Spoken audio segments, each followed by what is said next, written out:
Okay, alo mấy miền là bà nè, cho nó vậy. Easy to make by Thurain channel á, này video,ပြန်လေကြိုးလိုက်ပါရခင်ဗျ။ကျွန်တော်ဒီနေ့ပြောပြပေးသွားမှာကြတော့ကျွန်တော်တို့အခု wifi စက်တွေမှာမီးပြတ်သွားလို့ရှိရင် wifi router တွေကသုံးမရဘူးပေါ့နော်။သုံးမရ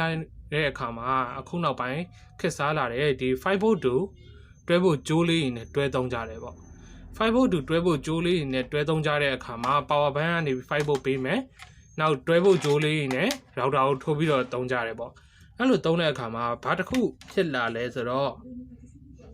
မီးပြတ်သွားရင်ကြိုးသွားချင်းရတဲ့ပြဿနာတစ်ခုပေါ့နော်သုံးတဲ့လူတွေကလုံးဝပြတ်ထားကြလိုက်တယ်ပြတ်ထားခြင်းနဲ့ဆိုတာမျိုးကအလုံးရှုပ်တယ်ပေါ့နော်ကြိုးကြီးသွားဖြုတ်အောင်သွားတက်အောင်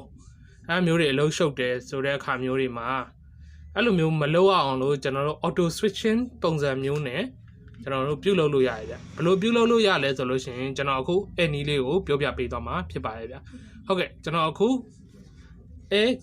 အတွက်ပြုလုပ်ထားတဲ့ circuit ကလေးတစ်ခုကိုပြပေးပါမယ်တဲ့ဒါကကျွန်တော်အခုပြုလုပ်ပေးထားတဲ့ auto switching ပေါ့နော် auto switching ဆိုတဲ့နေရာမှာသူတစ်ဖက်က power ဒဘရာလာတဲ့တွဲဖို့ဂျက်ပင်ကိုထိုးမယ်နောက်တစ်ဖက်ကကျတော့ power bank ကနေပြီးတော့ပြန်ထွက်လာတဲ့တွဲဖို့ဂျက်ပင်ကိုထိုးထားမယ်ဗျအဲ့အခါမီးပြတ်သွားတဲ့အချိန်မှာတန်းပြီးတော့ power bank ကနေပြီးတော့တွဲဖို့ကနေပြီးတော့ wifi router ကိုအလုံးလုံးနေမယ်မီးလာတဲ့အချိန်မှာDC ကလာတဲ့ဂျပန်ကနေအလုံးလုံးနေမယ်ဗျအဲ့အတွက်လိုအပ်တာကနော်ဒီ5 mm ပေါ့နော်5 mm တာရှိတယ်ဂျပန် female နှစ်ခေါင်းလိုပါမယ်ပြောရလို့ရှိရင်5 mm into 2.1 mm ရှိတယ်ဂျပန်မေးကောင်းတစ်ခေါင်းလိုပါမယ်ပြီးလို့ရှိရင်တွဲဖို့ relay တစ်လုံးလိုပါမယ်ဗျတွဲဖို့ fine ကို relay တစ်လုံးလိုပါမယ်ပြီးရင်ဒီမှာမီးအဝင်ပေါ့နော်မီးအဝင်ဝင်ထွက်ပြီးလို့ရှိရင်ပြတ်သွားလားမပြတ်သွားလားသိရဖို့အတွက်LED တစ်လုံးလိုပါမယ် LED ကိုကျွန်တော်တို့မကျွန်းသွားစေဖို့ပေါ့နော်ဘိုးများတဲ့အခါမှာတွဲဖို့ဖြစ်တဲ့အတွက် LED ကျွန်းမသွားစေဖို့အတွက် 1K resistor လေးတစ်လုံးလိုပါမယ်ဗျဒါလေးရှိအောင်နဲ့ကျွန်တော်တို့ wifi router တွေကိုချိန်ရမလို့တော့ဘဲနဲ့ကျွန်တော်တို့အသုံးပြုနိုင်မှာဖြစ်ပါတယ်ဗျအဲဆိုရင်ကျွန်တော်တို့အခုကြည့်ရအောင်ဆိုတော့ကျွန်တော်အခုဒီမှာရှိတဲ့ wifi router ကကြတော့ဒီကောင်ကြတော့အလွတ်ပေါ့နော်အမှန်တော့ဒီမှာ P fiber ကြိုးဒီမှာထိုးလို့ရတယ်ပြီးလို့ရှိရင် wireless point တွေကိုဒီမှာဝင်ထိုးလို့ရတယ်ပေါ့နော်ဒါကတော့ကျွန်တော်အလွတ်ဖြစ်တဲ့အတွက်ကိုစမ်းပြဖို့ပဲကျွန်တော်ခြာထားတာပါဗျအဲကြတော့ဒီမှာကသူ့ဘိုးကဘယ်လောက်ရှိလဲဆိုတော့တွဲဖို့ 1A ရှိရဗျနော်ဒီမှာသူ့ရဲ့ adapter မှာဆိုလို့ရှိရင်လည်းကျွန်တော်တို့ adapter မှာဘာဖြစ်လို့ဒီမှာတွဲဖို့အများဆုံး 2A အထိရတယ်ပေါ့နော် 2A အထိရတဲ့ adapter နဲ့ကျွန်တော်သုံးထားတယ်ဒါကတော့သူ့ original ပါလာမဲ့ adapter နဲ့လည်းသုံးလို့ရပါတယ်ဗျနော် original ပါလာတဲ့ adapter နဲ့သုံးလို့ရတယ်ဒါ 5V တွဲဖို့ cable လေးပေါ့နော် 5V တွဲဖို့ cable ဒါကတော့အပြင်မှာရောင်းစေးအခုဆိုလို့ရှိရင်3000ဝန်းကျင်လောက်ပဲရှိပါမယ်ဗျနော်3000ဝန်းကျင်နောက်ကနေပြီးတော့ပဲရှိပါတယ်ဒါတကြိုးမှနော်ဒါကတော့ကျွန်တော်လုပ်ထားတဲ့ circuit line လေးပါဗျအဲ့ဒါဆိုစမ်းကြည့်လိုက်ရအောင်โอเคစမ်းကြည့်လိုက်ရအောင်ဆိုလို့ရှိရင်ပထမဦးဆုံး wifi ကိုရိုးထိုးမယ်ပေါ့နော်ရိုးထိုးမယ်ဆိုလို့ရှိရင်တော့ wifi router ရဲ့ဒီပင်လေးမှာပေါ့နော် female ပင်လေးမှာ router adapter ကနေလာတယ်ဂျပန်ကိုထိုးလိုက်လို့ရှိရင်သူကဒီလိုအလုံးလုံးမယ်ဗျနော်အလုံးလုံးပြီးဒီကောင်ကတော့ LOS နဲ့အလန်းပေါ်နေရပါဘာလို့အလန်းပေါ်နေလဲဆိုတော့ကျွန်တော်က line တွေပါမရှိဘူးဘာမှမထိုးထားဘူးပေါ့နော် line နဲ့ပတ်သက်တာဘာမှမထိုးထားဘူး power ပဲထိုးထားရတဲ့အတွက် power ပွင့်နေတယ်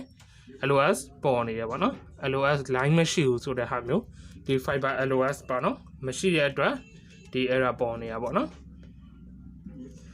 okay line error ပေါ်နေတာဒါမဲ့ဘာမှမဖြစ်ဘူးokay ကျွန်တော်တို့နောက်ဆန်းပြမှာကြတော့ဗာလဲဆိုတော့အခုမီးပြတ်သွားတယ်ပေါ့ဗျာဟိုဘက်မှာကျွန်တော်ဒီမှာပလက်ဖြုတ်လိုက်မယ်ပေါ့မီးပြတ်သွားတဲ့အချိန်မှာ wifi က power ပိတ်သွားတယ်ပိတ်သွားရင်ပုံမှန်ကျွန်တော်တို့ဘာလုပ်ရလဲဆိုတော့ power ဘက်မှာသွားထိုးပြီးတော့ဒီနောက်အပေါက်ကိုသွားချိန်ပေးရတယ်ဒီလိုဖြုတ်ပြီးတော့နောက်အပေါက်မှာသွားချိန်ပေးရတယ်သွားချိန်ပေးတော့မှ wifi router ကပြန်တက်တယ်ပေါ့နော် wifi router ကပြန်တက်တယ်ဆိုတော့အဲ့လိုမျိုးမဖြစ်ချင်ဘူးကိုရီးယားတန်းပြီးတော့သူက auto switching ဖြစ်သွားခြင်းလဲဆိုရင်အခုကျွန်တော်ဒီကတ်ကလေးနဲ့သုံးပြသွားမှာဖြစ်ပါတယ်ဗျာဒီကတ်ကလေးမှာဆိုရင်ကျွန်တော်ဒီမှာတွဲဖို့ထုတ်ထားတဲ့အတွက်ကိုဒီတွဲဖို့ခေါင်းလေးကိုဒီမှာထိုးလိုက်မယ် ထိုးပြီးသွားပြီဆိုလို့ရှိရင်သူ့ရဲ့ adapter လာတဲ့ခေါင်းပေါ့နော် adapter လာတဲ့ခေါင်းကိုဒီဘက်မှာတက်လိုက်ပါမယ်ဗျတက်လိုက်ပြီးသွားလို့ရှိရင်ကျွန်တော်တို့တွေ adapter ကိုမီပလက်မှာထိုးပါမယ်ဗျ okay အဲ့ဒါဆိုလို့ရှိရင်ကျွန်တော်ဒီမှာမီလုံးလေးလင်းပြီးတော့စပြီး wifi နဲ့အလုံးလုံးနေပါပြီဗျ okay ကျွန်တော်တို့နောက်ထပ်ဒီဘက်ကနေပြီးတော့ power bank ကနေပြီးတော့ထိုးထားတယ် 5 volt to 12 volt cable လေးကိုတစ်ချက်ထိုးထားပါမယ်ဗျထိုးထားလိုက်ပြီဆိုလို့ရှိရင်မီးကလည်းလင်းနေမယ်ကျွန်တော်အခုမီးဖြတ်လိုက်မယ်ပေါ့နော်မီးဖြတ်လိုက်လို့ရှိရင်ကျွန်တော်ဒီ adapter ကနေချော့လိုက်ပါမယ် okay ချော့လိုက်တဲ့အခါမှာဒီမှာလုံးဝမီးပိတ်မသွားဘူးမီးပိတ်မသွားဘူး wifi လည်း line ကျမသွားဘူးနောက်တစ်ခေါက်ပြန်လုပ်ကြည့်အောင်နော်ဟုတ်ကျွန်တော်တို့မီးပြန်လာပါပြီဟုတ်မီးလာနေတဲ့အချိန်ပေါ့နော်မီးလာနေတဲ့အချိန်မှာမီးလုံးလေးငြိမ်းမသွားဘူးဟုတ်ဒီမှာကျွန်တော်ပလက်ဖြုတ်ပါမယ်နော် adapter ပလက်ဖြုတ်လိုက်မယ်ဆိုရင် okay ဒီမှာမီးကျမသွားပါဘူးဗျနော်မီးကျမသွားဘူး wifi လည်းလုံးဝကျမသွားပါဘူးဗျနော်အဲ့ဆိုလို့ရှိရင်ကျွန်တော်တို့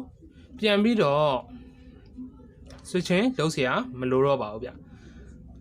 okay အဲ့ဆိုလို့ရှိရင်ကျွန်တော်တို့ adapter ထိုးထား power bank ဘက်ကဖြုတ်လိုက်လို့ရှိရင်တော့တန်းပြီးတော့သူက power ကျသွားမှာဖြစ်ပါတယ်ဗျဘာလို့လဲဆိုတော့နှစ်ခုစလုံး power မရှိတော့တဲ့အတွက် wifi တန်းကျသွားမယ်ဒီအောင်ထိုးထားမယ်ဒီဘက်ကလည်းထိုးထားမယ်ဆိုရင်မီးပြတ်နေလဲမကျဘူးမီးပြန်လာလဲသူကကျမသွားဘူးဗျာနော်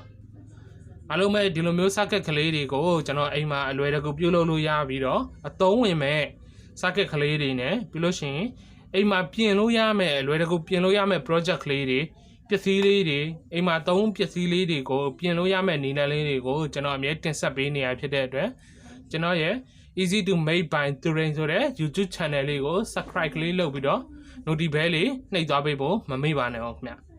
နောက်ထပ်အသစ်တွေတင်ပေးမှာဖြစ်တဲ့အတွက်ကိုကျွန်တော်ရဲ့ easy to